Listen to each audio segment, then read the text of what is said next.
17 मई साल 1498 ईस्वी को वर्तमान केरल राज्य के कालीकट तट पर समुद्र के रास्ते कुछ नाविकों ने कदम रखा, जिसके बाद मानो हमारे देश भारत की तकदीर ही बदल गई और इसकी कहानी कुछ अलग ढंग से ही लिखी जाने लगी।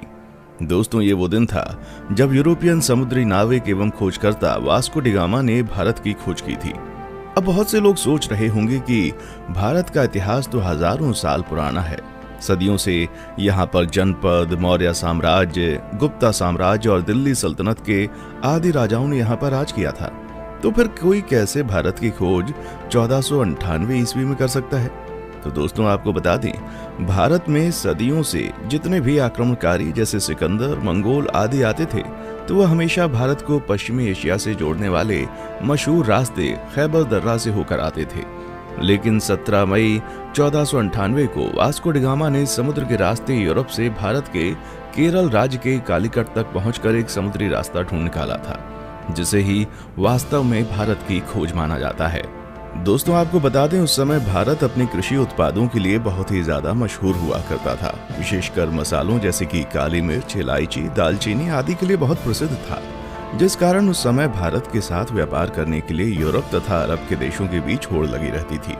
लेकिन उस वक्त एशिया के प्रमुख देशों जैसे भारत, चीन, म्यांमार आदि के साथ व्यापार केवल स्थलीय मार्ग से ही होता था, जिसे सिर्फ मुस्लिम शासक एवं व्यापारी ही इस्तेमाल किया करते थे और मुस्लिम शासक उस मार्ग से यूरोपियों को व्यापार नहीं करने देते थे। लेकिन जब यूरोपीय लोग भारत में आने के बारे में और यहाँ की दौलत के बारे में सुनते थे, तो वे भारत पहुँचने के लिए और भी उत्सुक हो जाते थे। इसलिए व्यापार मार्ग की समस्या को खत्म करने के लिए कई यूरोपीय देशों ने यूरोप और भारत के मध्य एक समुद्री मार्ग खोजने का प्रयत्न शुरू कर दिया। मगर कई सालों के प्रयासों के बाद भी कोई सफल नहीं हो सका, क्योंकि उस समय यूरोप में समुद्र को लेकर तरह तरह की अफवाहें उड़ती रहती थी। जैसे कि कई लोगों का मानना था, अगर समुद्र में नाव को बहुत दूर तक ले गए तो नाव समुद्र के अंतिम छोर पर जाकर गिर जाएगी। इसलिए कुछ नाविक समुद्र में बहुत लंबा सफर नहीं करते थे। लेकिन फिर 1960 के दशक में पुर्तगाल के शहर सीन्स में जन्मे वास्को डी गामा ने भारत का समुद्री मार्ग ढूंढकर यूरोप के सामने व्यापार का एक नया दौर शुरू कर दिया और हमेशा के लिए इतिहास के पन्नों में अपना नाम दर्ज करा लिया। कैसे शुरू हुआ था भारत को खोजने का सफर? दोस्तों, वास्को डी गामा का जन्म 1960 के दशक के आसपास ही पुर्तगाल के सिंस में हुआ था। उनके पिता एस्टेवा भी एक अच्छे नाविक एवं समुद्री खोजकर्ता थे। वास्को डी गामा का सारा बचपन अपने पिता के साथ एक नाविक और यात्रा के माहौल में बीता था। फिर सन 1480 में वास्को डी गामा ने अपने पिता का अनुसरण करते हुए पुर्तगाली नौसेना में वो शामिल हुए। यहीं पर उन्होंने नौचालन का एक एडवांस तरीका और लंबी समुद्री यात्रा करना सीखा। फिर उस समय पुर्तगाल के राजा हेनरी, जिन्हें हेनरी द नेविगेटर के नाम से भी जाना जाता था, उन्होंने उत्तर और पश्चिम अफ्रीका में कई सफल समुद्री यात्राओं तथा खोजों को आर्थिक सहायता एवं संरक्षण प्रदान किया था, जिस वजह से बहुत से नाविक नए नए द्वीपों को ढूंढने की कोशिश किया करते थे। इसी के चलते 1487 में पुर्तगाल के ही एक प्रसिद्ध खोजकर्ता बार्टोलुम डायस ने अफ्रीका के दक्षिणी सिरे तक यात्रा करके ये पता लगा लिया था कि हिंद महासागर और अटलांटिक महासागर एक दूसरे से जुड़े हुए हैं। जिसके बाद डी गामा, जो समुद्री यात्राओं एवं खोजबीन में गहरी दिलचस्पी रखता था, वो जानता था कि यदि हिंद और अटलांटिक महासागर अफ्रीकी भूमि के अंत में जुड़ते हैं तो वो अफ्रीका से दूर दक्षिणी कोने पर मौजूद केप ऑफ गुड होप के माध्यम से भारत तक पहुंचने का मार्ग खोज सकता है। जिसके बाद 8 जुलाई 1497 को वास्को डी गामा ने 4 जहाजों और 170 आदमियों के दल के साथ पुर्तगाल के लिस्बन शहर से अपनी यात्रा शुरू की। वो खुद 200 टन वजनी सेंट गैब्रियल नामक जहाज में सवार हुआ और अपने छोटे भाई पाउलो को सेंट राफेल नामक जहाज का नेतृत्व सौंप दिया। फिर कुछ दिनों के बाद उनका जहाजी बेड़ा इस समय के मोरक्को देश के निकट स्थित कैनरी द्वीप से गुजरते हुए केप वर्दे द्वीप समूह पहुंचा और वहीं 3 अगस्त तक रुका रहा। आपको बता दें, वे लोग जहाज पर अपने साथ पत्थरों के स्तंभ लेकर आया करते थे, जिसे वे लोग अपने मार्ग को चिन्हित करने के लिए विभिन्न महत्वपूर्ण पड़ावों पर स्थापित कर दिया करते थे, जिससे कि उन्हें वापसी का रास्ता मालूम हो सके।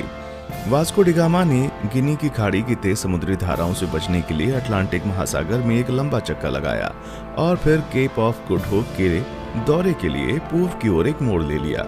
ये भारत की खोज में उनकी पहली प्रमुख सफलता थी। फिर 7 नवंबर को उनका बेड़ा आज के दक्षिण अफ्रीका में स्थित सेंट हेलेना बे में पहुंचा। उस समय सेंट हेलेना बे का मौसम बहुत खराब था। वहां बहुत तेज हवा और समुद्री लहरें चल रही थीं, जिस वजह से वास्को डी गामा का दल अगले 22 नवंबर तक आगे नहीं बढ़ सकता था। लेकिन फिर भी कुछ दिनों बाद मौसम अच्छा होने पर उन्होंने यात्रा करना शुरू कर दिया और वे केप ऑफ गुड होप पहुंच गए, जहां पहुंचकर उन्होंने इस जगह का अच्छे से दौरा किया। दोस्तों, आपको बता दें, जब Vasco da Gama Cape of Good Hope नामक स्थान पर पहुंचे तो तभी उन्होंने महसूस किया कि उसका भारत तक मार्ग खोजने का सपना हकीकत में तब्दील हो सकता है।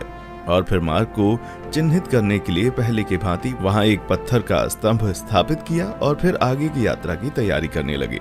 केप ऑफ गुड होप के आगे की यात्रा उन्होंने 8 दिसंबर को शुरू की थी और क्रिसमस आने तक वे दक्षिण अफ्रीका के नटाल तट पर पहुंच गए। अलग अलग नदियों को भीतर और बाहर से पार करते हुए डी गामा का बेड़ा धीरे धीरे मोजाम्बिक की ओर पहुंचना शुरू हुआ। इस बीच वे लगभग 1 महीने तक कहीं पर रुके और जहाजों की मरम्मती का काम किया। फिर 2 मार्च 1498 को डी गामा का बेड़ा मोजाम्बिक द्वीप पर पहुंच गया। जब डी गामा अपने दल के साथ मोजाम्बिक की धरती पर उतरा और वहां के निवासियों से मिला तो उन्हें लगा कि ये पुर्तगाली जहाजी भी उन्हीं की तरह मुसलमान है, इसलिए उन लोगों ने उनकी खूब मदद की। डी गामा का मोजाम्बिक में पड़ाव डालना काफी उपयोगी सिद्ध हुआ। वहां उसे समुद्र के किनारे बंदरगाह पर सोने, चांदी तथा मसालों से भरे हुए 4-5 जहाज दिखाई दिए। उसकी मुलाकात ऐसे स्थानीय लोगों से भी हुई जो कभी कभी भारतीय समुद्री तटों की यात्रा करते थे। इससे वास्को डी गामा को पूरा विश्वास हो गया कि वो उचित दिशा की ओर आगे बढ़ रहा था। उसे उस दिशा को समझने में भी मदद मिली जिधर अब उसे आगे बढ़ना था। फिर 7 अप्रैल 1498 को उनका बेड़ा मोम्बासा में प्रवेश कर गया तथा यात्रा के एक और महत्वपूर्ण ठहराव मोम्बासा के ही मालिंदी में लंगर डाल दिया। मालिंदी में डी गामा की मुलाकात कांजी मालम नामक एक ऐसे गुजराती नाविक से हुई जो भारत के दक्षिण पश्चिम तट के कालीकट जाने का मार्ग जानता था। उस गुजराती नाविक के महत्व को देखते हुए डी गामा ने उसे भी मार्गदर्शक के रूप में अपने बेड़े में ले लिया और फिर अगले 20 दिन तक लगातार हिंद महासागर में चलने के बाद डी गामा को धीरे धीरे भारत के घाट और पहाड़ दिखने लगे। फिर 17 मई 1498 को वो भारत के दक्षिण पश्चिम में स्थित कालीकट के बंदरगाह पर जा पहुंचा। कालीकट में स्थानीय राजनयिकों द्वारा वास्को डी गामा का काफी अच्छी तरह से स्वागत किया गया। वो यहाँ लगभग अगले 3 महीने तक रहा और भारत के बारे में बहुत सारी महत्वपूर्ण जानकारियां इकट्ठा करता रहा। दोस्तों, वास्को डी गामा के भारत आने और उसके कालीकट में उतरने के बाद भी कई ऐसी घटनाएं हुई जिसके बारे में अभी भी लोगों में सहमति नहीं हो पाई है, लेकिन हम अपने किसी और वीडियो में उसके भारतीयों के साथ किए गए जुल्म और अत्याचार पर अलग से वीडियो बनाएंगे। इस वीडियो में हम सिर्फ उसकी यात्रा पर वीडियो बना रहे हैं। दोस्तों, यहाँ 3 महीने रहने के बाद वास्को डी गामा 2 साल से अधिक समय की यात्रा करते हुए 18 सितंबर को पुनः लिस्बन लौट आया। इस दौरान उसने लगभग 38,600 किलोमीटर की यात्रा की थी। और दोस्तों, आपको बता दें कि इस लंबी साहसिक यात्रा में उसके कुल 170 साथी थे, जिसमें से 116 की यात्रा के दौरान मृत्यु हो गई थी। वास्को डी गामा की इस उपलब्धि से पुर्तगाल के राजा बहुत खुश हुए थे तथा उन्होंने उसे दूसरी बार फिर से 1502 में भारत की यात्रा पर भेजा था।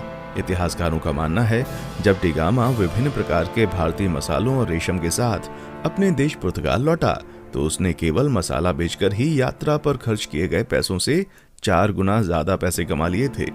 दोस्तों, फिर 1524 में वास्को डी गामा की मृत्यु कालीकट में ही तब हो गई जब वो अपनी तीसरी यात्रा पर भारत आया हुआ था और कई इतिहासकारों के मुताबिक उसकी मृत्यु का कारण मलेरिया था। दोस्तों, जब डी गामा ने यूरोप और भारत के बीच का समुद्री मार्ग खोज लिया था तब डी गामा का नाम पूरे यूरोप में बहुत मशहूर हो गया था और उसकी उस साहसिक यात्रा की चर्चा सभी यूरोपीय देशों में होने लगी थी तथा धीरे धीरे अन्य देशों ने भी उसी खोजे गए रास्ते से अपने अभियान भारत भेजने शुरू कर दिए थे, जिस वजह से पुर्तगालियों के बाद डच, डेनिश, ब्रिटिश और फ्रांसीसी भी भारत आना शुरू हो गए थे। उसके बाद आगे के दशक में भारत में जो भी हुआ वो हम अच्छे से जानते हैं कि कैसे भारत इन यूरोपीय देशों की कॉलोनी बन गया। दोस्तों, आज के लिए बस इतना ही। फिर मिलते हैं एक और वीडियो में। तब तक आप हमारे चैनल को लाइक, शेयर और सब्सक्राइब जरूर करें और आप किस टॉपिक पर वीडियो चाहते हैं नीचे कमेंट सेक्शन में आकर बताएं। देखने के लिए शुक्रिया।